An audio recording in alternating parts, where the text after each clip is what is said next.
I got my husband from an ad on Craigslist, and I fucked him the first night we met.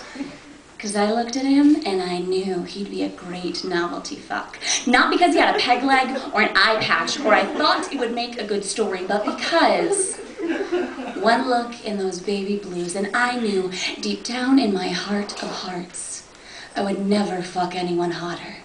So the second that attraction seemed mutual, I jumped on that gift horse and I rode it all night long. And then I went back to my house, because you don't spend the night the first time, that's wrong. And I woke up the next morning, invigorated and grateful, but I was not so naive as to expect a call back. So you can imagine how surprised I was when he did, and when he kept calling back. You see, what I've neglected to mention is that this gentleman caller looked for all the world like just another frat boy douchebag. And we all know the cardinal rule of frats: no fat chicks. And while I may not call myself fat, plenty of frat boys have, so you can imagine, again, my surprise.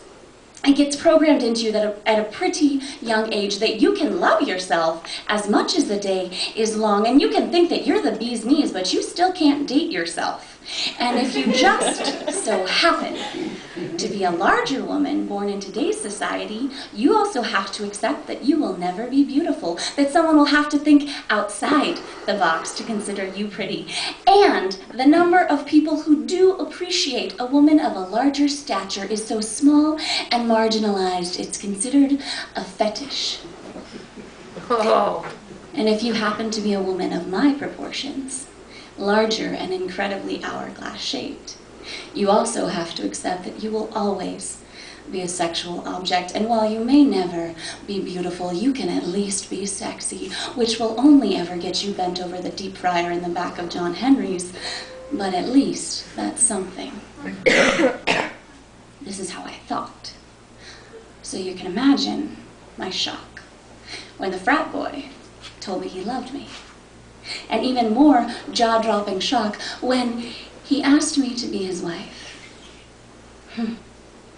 I could not believe that this card-carrying Sigma Chi actually thought I was beautiful, and the one time I asked him about it, he said, "Baby, everyone wants to be with a woman like you.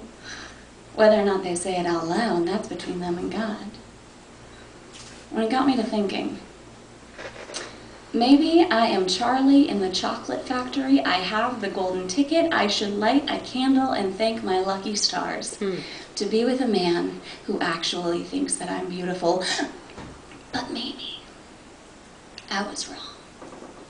Society doesn't have tunnel vision, but I did. And that night, that fateful night, our first fuck night, that night, I put aside all of that and saw myself through someone else's eyes.